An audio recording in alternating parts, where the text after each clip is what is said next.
Welcome to Scanning Single Crown video with iTero Element Intraoral Scanner. This video provides an overview of pre-scanning instructions. Once you have filled in the RX and chosen restorative settings, you're ready to start scanning. To ensure a successful scan, the margin of the preparation must be fully exposed, clean and dry.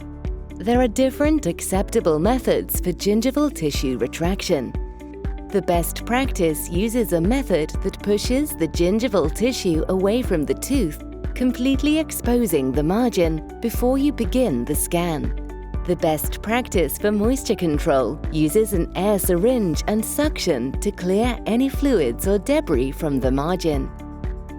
In this case, the method chosen is double cord retraction. Let's review how the margin line should appear on the scan. The margin line should be visible on all sides of the preparation, and for that reason, it's necessary that the margin is mechanically separated from the gingiva.